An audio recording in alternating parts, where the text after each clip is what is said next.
semua, Shalom. Saat ini saya akan memaparkan rancangan proyek saya. Kalau empat teman saya, mereka lebih ke pengetahuan. Karena dorang semua borong begitu, kita ambil jatuh dengan ringan. Tapi ingat, segala sesuatu yang ringan, yang kecil, tapi sebenarnya DP dampak itu besar.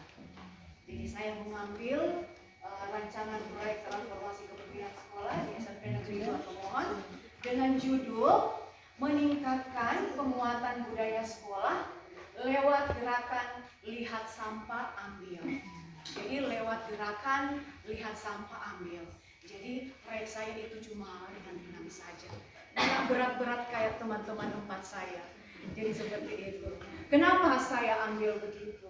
Kenapa saya ambil rancangan proyek ini? Karena memang kenyataan dilihat kan ke lingkungan sekolah.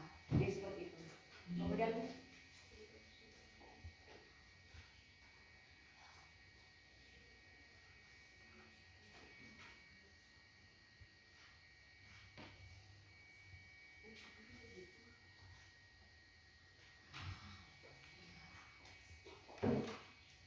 Bapak Ibu guru, Ibu Kepala Sekolah, yang kita tahu bersama bahwa kebersihan itu merupakan cermin bagi tiap individu dalam kehidupannya, dan kita ketahui bahwa kebersihan itu adalah bagian dari iman.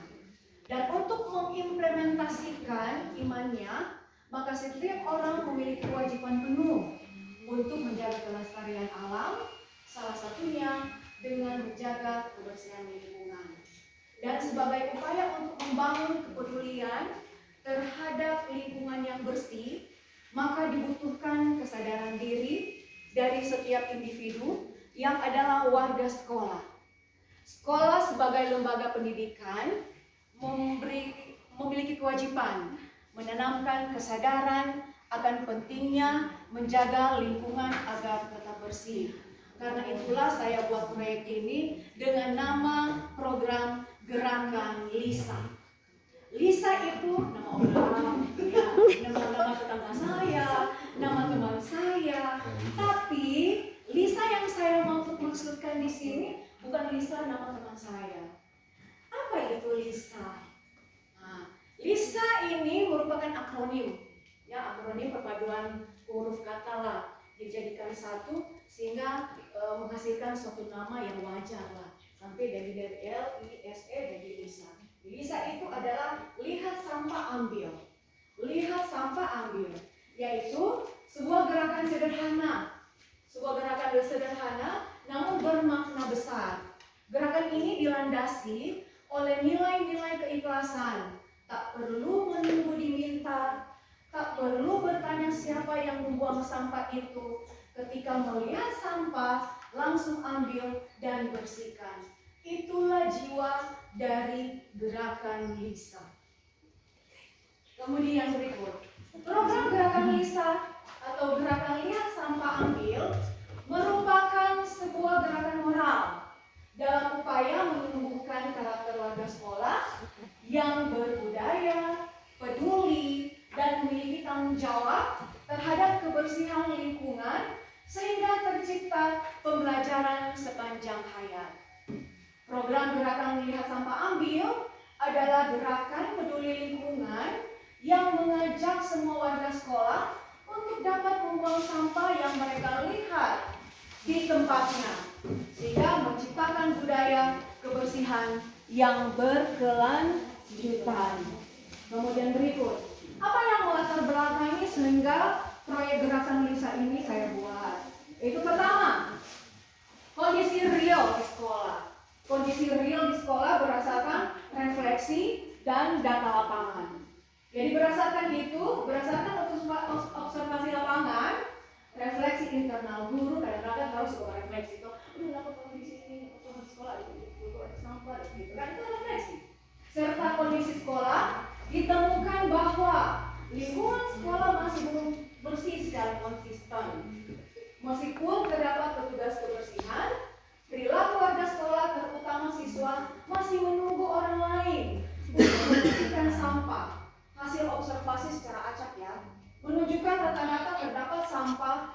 sampah plastik, sampah permen, sampah kertas, sampah-sampah bekas sisa makanan yang tersebar di area kelas, lorong-lorong kelas, lapangan yang ada di depan sana, khususnya apalagi itu terjadi ketika selesai jam istirahat. Kemudian survei singkat kepada siswa menunjukkan bahwa kurang lebih 80%. Kenapa saya target ke 80%? Malah sebenarnya hampir lebih lah, lebih dari 80%. Karena rata-rata siswa beranggapan ketika kenapa tuh sampah nggak dibersihkan? Oh bu, mau kita petugas kebersihan doang. Kan begitu selalu mereka katakan seperti itu. Jadi saya targetkan 80% siswa beranggapan bahwa menjaga kebersihan adalah tanggung jawab petugas kebersihan, bukan seluruh warga sekolah. Guru juga mengakui belum adanya budaya kolektif yang kuat untuk menjaga kebersihan secara mandiri. Kemudian berikut, kedua, masalah yang melatar belakangi itu identifikasi masalah tentang strategis yang relevan dengan kepemimpinan. Di sini saya tidak menyalahkan siapa-siapa ya, saya tidak menyalahkan, aduh apalagi kalau sekolah bu, tidak ya. Jadi di sini masalah utama yang muncul adalah kurangnya budaya kepedulian lingkungan yang terinternalisasi dalam kebiasaan warga sekolah secara kepemimpinan. Ini terkait dengan pertama, minimnya teladan dan penguatan perilaku dari guru serta pimpinan sekolah. Dalam hal ini bu, itu pimpinan sekolah dalam hal ini bukan karena gaya kepemimpinan yang kurang atau tidak bagus ya, akan tetapi di sini barangkali ya dari regulasi dalam penataan untuk kebersihan. Kadang-kala kan itu kebersihan itu mesti didorong-dorong, ya kan, mesti diwajib-wajibkan begini. Nah, barangkali itu lebih ke arah regulasi dalam pengaturan tata kelola kebersihan. Misalnya contoh regulasi, untuk kompleks bagian sini diberikan tanggung jawab misalnya kepada Denisa, pokoknya bisa bertanggung jawab di sini, bersih tidak bersih bisa bertanggung jawab contoh. Jadi seperti itu, barangkali ke arah kepemimpinan dalam membuat regulasi-regulasi seperti itu. Kemudian kedua, tidak adanya sistem pengelolaan kebersihan berbasis data. Karena kan kadang-kadang ya cuma itu saja. Kemudian ketiga, belum kuatnya budaya sekolah yang mendorong tanggung jawab secara bersama. Kemudian berikut, ketiga, alasan perlunya ditransformasi. Yaitu transformasi diperlukan karena pertama, lingkungan belajar yang bersih berdampak langsung pada kenyamanan, berdampak pada kesehatan dan kualitas belajar siswa. Dan itu memang pasti ya kan, karena nyaman tuh kalau lingkungan bersih, dalam mengubah belajar itu nyaman, enak lah. Apalagi sebaliknya kalau kotor kan nyaman tuh kalau mau belajar. Kemudian berikut, budaya sekolah merupakan identitas dan kepemimpinan bertanggung jawab membangun habit positif. Maksud habit di situ itu kebiasaan positif. Jadi itu budaya untuk mengambil sampah itu dijadikan suatu kebiasaan, budaya yang harus dilakukan setiap hari. Kemudian berikut, gerakan sederhana seperti lihat sampah ambil dapat menjadi pintu masuk perubahan budaya besar. Memang ini cuma gerakan budaya yang kecil saja, tapi suatu pekerjaan kecil itu akan berdampak pada pekerjaan-pekerjaan yang besar lainnya. Itu menurut pemikiran saya. Ya, seperti itu. Kemudian berikut, dibutuhkan perubahan pola pikir dan perilaku melalui keteladanan, sistem, dan partisipasi aktif.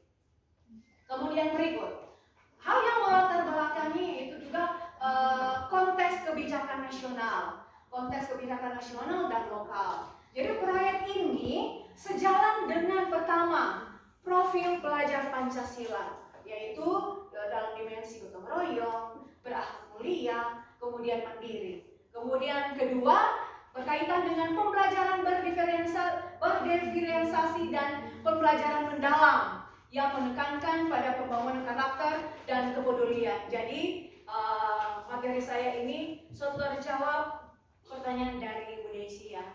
Jadi pertanyaan Bu Desi kemarin terjawab di sini. Jadi proyek yang saya lakukan karena memang berkaitan erat dengan pembelajaran mendalam, kemudian pembelajaran berdiferensiasi. Kemudian ketiga, kebijakan adiwiyata yaitu sekolah berbudaya lingkungan. Kenapa saya masukkan kebijakan adiwiyata? Kan kalian tahu, kalau ke sekolah ini dulu itu adalah sekolah adiwiyata, ya. Sekolah adiwiyata mungkin ada DP tim gitu, tim adiwiyata. Dulu ada tugas warna hijau, karena itulah saya masukkan itu sebagai konteks ya. Konteks kebijakan sebagai itu sebagai sekolah adiwiyata, yaitu sekolah yang berbudaya lingkungan. Kemudian berikut konteks juga untuk program daerah yang mendorong gerakan sekolah sehat dan berbudaya bersih. Kemudian berikut itu sumber informasi lapangan. Jadi berdasarkan data lapangan, maka proyek yang saya lakukan ini yaitu berdasarkan informasi bersama rekan guru, kemudian observasi langsung area lingkungan sekolah, dan survei respon cepat kepada siswa dan guru. Kemudian berikut, apa tujuan dan sasaran dari proyek gerakan lihat sampah ambil? Pertama, tujuan umum, yaitu menumbuhkan kepedulian, dalam hal ini meningkatkan kesadaran dan kemudian warga sekolah terhadap lingkungan sekitar. Kemudian kedua, membentuk budaya bersih, dalam hal ini menciptakan kebiasaan bersih secara berkelanjutan dan tidak bergantung pada petugas kebersihan saja. Artinya semua itu bertanggung jawab penuh, bukan cuma karena kita tahu petugas kebersihan, enggak. Jadi seperti itu. Kemudian ketiga, membangun karakter positif. Di sini melatih tanggung jawab pribadi, sosial, disiplin, inisiatif, dan gotong royong. Kemudian empat, menciptakan lingkungan sehat, memperbaiki kualitas lingkungan belajar agar lebih nyaman dan sehat dan kondusif. Membangun budaya sekolah yang bersih, peduli, dan tanggung jawab melalui implementasi gerakan lihat sampah ambil yang terintegrasi dengan kepemimpinan, keteladanan, dan sistem kebiasaan positif. Kemudian tujuan khusus. Di sini tujuan khusus saya memakai kriteria SMART. Yaitu pertama, spesifik. Dan ini meningkatkan perilaku peduli lingkungan melalui kebiasaan mengambil sampah setiap kali melihatnya. Kemudian kedua, measurable, yaitu meningkatkan kepatuhan warga sekolah hingga 70%. Saya menggunakan persentase 70% karena saya yakin warga sekolah itu mampu melakukan sebenarnya. Bahkan bukan cuma 70%, 100%. Karena apa? Ini kan gerakan gampang-gampang saja. Cuma kalau untuk sampah, gampang kan? Jadi seperti itu sebenarnya. Jadi sesuai observasi dari terstruktur. Kemudian ketiga itu achievable, yaitu melibatkan seluruh guru, siswa, dan tenaga kependidikan dalam program sederhana dan mudah dilakukan. Kemudian keempat, relevan, yaitu mendukung budaya sekolah bersih, pembentukan karakter dan program adiwiyata. Kemudian kelima, yaitu time bound, jadi artinya proyek ini ada di target pencapaian waktu, artinya ada di target capaian. Dan di sini saya menggunakan waktu selama 3 bulan pelaksanaan. Seperti itu. Kemudian berikut, sasaran proyek yaitu pertama siswa. Kenapa siswa? Karena doranglah yang menjadi sasaran utama. Dorang yang menjadi sasaran utama pembentukan habit, membentukan kebiasaan untuk lihat sampah langsung ambil. Kemudian kedua, guru-guru dan staf. Karena apa? Orang itu sebagai model. Jadi model keteladanan. Jadi kenapa tidak, ya kan? Kenapa tidak kalau orang lihat sampah ya tanpa basuh lepas siswa, kalau siswa ada jauh tuh kan. Jadi kenapa tidak kalau yang pungut kan itu menjadi keteladanan juga. Kalau orang tuh siswa aja lihat satu gurunya juga pungut sampah. Jadi orang mau ikuti. Jadi seperti itu. Kemudian ketiga, kepala sekolah sebagai pengambil kebijakan. Dan keempat, komite sekolah dan orang tua itu dukungan eksternal. Kenapa saya pakai komite sekolah dan orang tua? Karena bisa saja kan sekolah itu membangun jejaring, ya kan? Membangun jejaring kerjasama dengan orang tua dalam usaha untuk kebersihan lingkungan sekolah. Itu kan cuma ringan-ringan saja. Kemudian berikut, identifikasi isu strategis kepemimpinan. Pertama, fokus proyek memilih 2 isu strategis, yaitu pertama penguatan budaya organisasi. Budaya peduli lingkungan dapat terbentuk bila ada konsistensi, visi, keteladanan, serta sistem yang mendukung melalui gerakan lihat sampah ambil, pemimpin sekolah membentuk nilai kolektif dan habit positif. Kemudian kedua, transformasi tata kelola berbasis data. Di sini menggunakan pencatatan sederhana bisa saja lewat Google Form, lewat papan monitoring atau bikin dashboard manual digital untuk memetakan pertama titik sampah paling banyak di mana, kemudian jam paling rawan tumpuknya sampah, kemudian ketiga unit yang paling konsisten menjaga kebersihan. Nah, ini memperkuat kepemimpinan berbasis bukti karena ada bukti-bukti keturun kan, seperti itu. Kemudian berikut inovasi dan transformasi. Inovasi dalam proyek ini meliputi pertama, model pengambilan keputusan berbasis data, yaitu pemantauan titik sampah dan respon siswa dijadikan dasar perbaikan strategi. Kemudian kedua, sistem manajemen kebersihan, yaitu bikin dashboard zona bersih. Kemudian kedua, rekap mingguan oleh petugas tiket kelas, dan itu memang kerja jalan. Kalau sekarang kan tiap APL kan sekarang kan zaman dari mata mana masuk laporan-laporan dari siswa-siswa, oh di sini bersih, di sini kotor dan lain sebagainya. Kemudian berikut, kenapa tidak berikut kan? Namanya ini kan rancangan, bisa saja nanti bikin berikut, bikin kartu green point bagi kelas yang paling konsisten dalam menjaga kebersihan. Jadi seperti itu.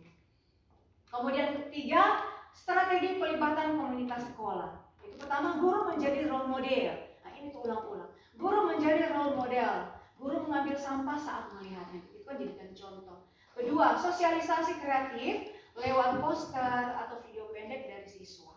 Kemudian ketiga, adanya kolaborasi dengan komite sekolah untuk penyediaan fasilitas. Dan keempat, bikin satu gerakan kampanye. Kampanye satu orang ambil satu sampah per hari.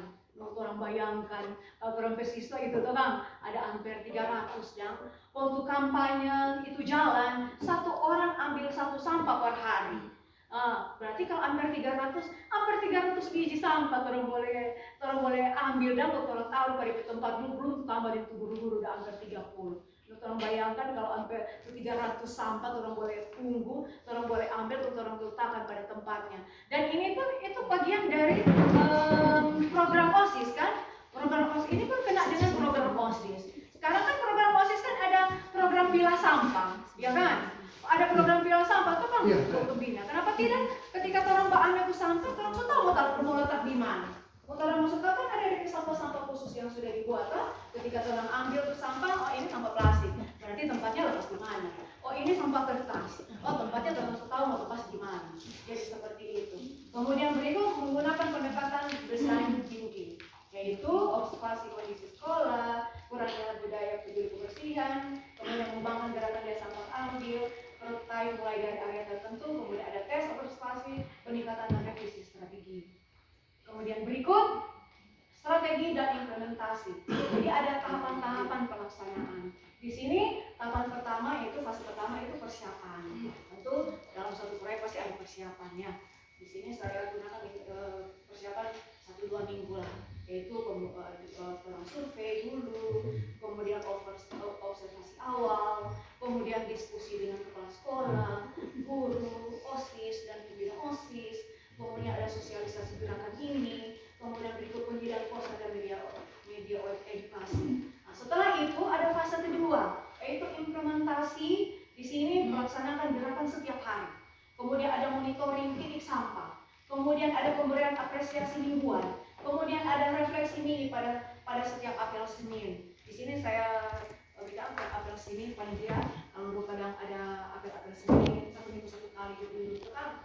Senin upacara atau apa, bikin apa itu pembina upacara boleh disampaikan setiap hari, disampaikan setiap hari supaya anak-anak guru-guru pun mengingat. Ini proyek ini bukan untuk guru-guru, bukan cuma untuk guru-guru, siswa, tapi juga untuk saya dan untuk saya juga. Supaya saya pun ketika dia sama ya saya ambil, ya kan? Jadi seperti itu. Kemudian berikut ada fase ketiga yaitu refleksi dan penetapan. Jadi minggu ke-13 atau sampai ke-14 ada evaluasi data, diskusi dengan seluruh guru, kemudian ada revisi langkah, mungkin ada kekeliruan, sampai kapan jalan, kan seperti itu. Kemudian keempat, menetapkan program menjadi budaya permanen sekolah. Dalam pengertian bahwa gerakan ini jangan cuma jalan di saat karena ada proyek gerakan itu. Jadi berjalan di saat itu. Nah, sesudah proyek selesai, ada yang delay itu gerakan dia sampah ambil. Jadi artinya menetapkan program menjadi budaya permanen, artinya memang taat bisa saja dalam tata tertib, ya kan? Terukur taat dalam tata tertib supaya menjadi bagian dari tata tertib dan wajib dilaksanakan. Jadi seperti itu.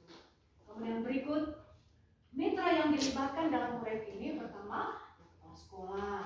guru dan wali-wali kelas. Memang guru itu sudah masuk wali-wali kelas, tapi kan wali kelas itu pun motor penggerak di dalam kelas. Jadi seperti itu. Kemudian pengurus OSIS dan dengan pembina OSISnya, kemudian petugas kebersihan, komite sekolah, dan saya pakai dinas lingkungan hidup. Di sini dalam guru bilang memungkinkan. Dalam hal ini bisa saja berikutnya kan sekolah itu membangun jejaring kerjasama dengan dinas lingkungan hidup untuk mensosialisasi tentang kebersihan lingkungan. Kan bisa saja kan seperti itu.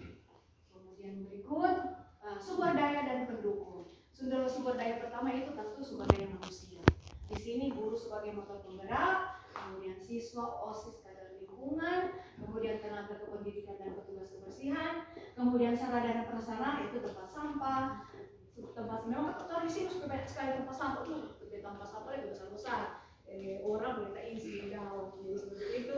Tempat sampah, kenapa tidak kalau ada tambahan tempat sampah, ya kan? Bikin poster kampanye, ada dashboard manual atau digital, dan area monitoring di titik-titik yang rawan menjadi tumpukan sampah. Kemudian ketiga, dukungan kepala sekolah. Karena kepala sekolah itu sebagai pemberi kebijakan dan memotivasi. Kemudian di sini juga ada lingkungan hidup sebagai pengetahuan pengelolaan sampah dan komite sekolah sebagai pemberi fasilitas tambahan. Kemudian berikut monitoring dan evaluasi. Pertama, indikator keberhasilan. Di sini indikator keberhasilan dapat dilihat dari berkurangnya jumlah sampah pada zona rawan sampah ya. Paling tidak saya menggunakan presentasi paling tidak 50%. Walaupun sebenarnya 100% harusnya. Tapi ya sudahlah, orang berproses ya kan, berproses sedikit demi sedikit, lama-lama jadi bukit. Dari masih 100 biji itu sampah, kurang tertinggal 50 biji itu sampah, lama-lama terkurang per 20, per 10, akhirnya lama-lama langsung celing, menghilang. Jadi seperti itu. Kemudian kedua, 70% siswa menunjukkan perilaku proaktif dalam mengambil sampah. Jadi saya cuma menggunakan presentasi 70% saja. Anggap Jo masih ada siswa-siswa yang ya masih ada pemikiran-pemikiran yang tidak tahu kebersihan dalam masuk ruang. Tapi paling tidak kalau orang memberikan pembinaan secara terus-menerus, itu 70% itu sebenarnya boleh jadi 100%. Kemudian ketiga, seluruh guru menjadi teladan dalam tindakan langsung. Seperti yang saya sudah katakan tadi, kenapa tidak guru pun jangan ibu sampah. Jangan cuma tahu, pembuatan sampah, kenapa tidak tuh anak? Kan kita menjadi suri teladan, ya kan? Masa dengan guru-guru bawa buku siswanya ada, jadi seperti itu, kan? Kemudian keempat, kelas berpartisipasi aktif dalam program zona bersih. Dan alat ukur yang dipergunakan yaitu lembar observasi harian, ada dokumentasi foto sebelum dan sesudah. Kan misalnya di dokumentasi sebelum ini dari sampah, setelah gerakan lihat sampah ambil dari banyak sampah sudah bersih. Jadi sebelum sesudahnya sudah bersih. Kemudian ada survei perilaku siswa setelah program. Kemudian rekap dashboard titik sama. Sebenarnya ini alat ukur, ini ada DP instrumen. Ada DP instrumen penilaian tapi tidak saya tampilkan di sini. Jadi seperti itu. Kemudian ketiga, strategi dokumentasi yaitu menggunakan video, kegiatan, laporan harian atau mingguan, dan buku catatan OSIS. Buku catatan OSIS waktu ini kan memang jalan toh, tapi pernah hari-hari orang coba jalan ke OSIS. Jadi maka itu jalan kalau itu. Kemudian keempat, umpan balik. Di sini umpan balik itu bisa saja lewat forum diskusi guru. Kemudian kedua, aspirasi siswa melalui kotak saran. Saya sudah mengatakan pada orang, siswa-siswa, kenapa tidak mau dikasih saran untuk gerakan ini? Kan tadi kan sudah disosialisasi di siswa juga. Jadi sebelum ke guru tadi disosialisasikan ke siswa. Kenapa harus disosialisasikan ke siswa? Karena ini itu siswa itu jadi penentu utama ya kan dalam program ini.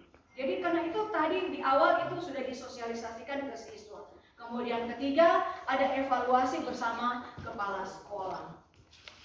Kemudian berikut, dampak dan berkelanjutan. Pertama, dampak apa yang boleh orang dapat dari proyek ini? Yaitu pertama, perubahan yaitu budaya peduli lingkungan tumbuh konsisten. Kedua, lingkungan sekolah lebih bersih dan sehat. Ketiga, siswa lebih bertanggung jawab dan mandiri. Keempat, guru menjadi model karakter positif. Kemudian kedua, strategi keberlanjutan dalam proyek ini, maka kebijakan sekolah memasukkan gerakan ini dalam tata tertib seperti yang sudah sampaikan tadi. Kemudian 2, pembiasaan dalam apel, dalam piket dan kegiatan rutin lainnya. Kemudian ketiga, penilaian kelas bersih dilakukan. Kalau dalam proyek ini saya targetkan tiap 3 bulan ada penilaian sekolah bersih, kelas-kelas bersih lah. Jadi seperti itu. Keempat, bisa saja berikutnya, namanya ini kan rancangan. Namanya ini rancangan, bisa saja berikutnya ada pelatihan kader lingkungan setiap angkatan baru. Artinya maksudnya di sini setiap ada penerimaan murid baru atau apalah, groundbreaking dan pelatihan kader lingkungan. Jadi seperti itu. Akhirnya dari panjang lebar yang sudah saya jelaskan, kesimpulan yang saya dapati bahwa secara keseluruhan gerakan lihat sampah ambil adalah tentang perubahan pola pikir dan perilaku dari bergantung pada petugas kebersihan menjadi kesadaran kolektif bahwa menjaga kebersihan lingkungan merupakan tanggung jawab bersama. Dan akhir kata, pergi ke pasar, beli kacang. Jangan lupa beli kemeja. Lihat sampah, jangan bimbang. Mari kita ambil dan jaga.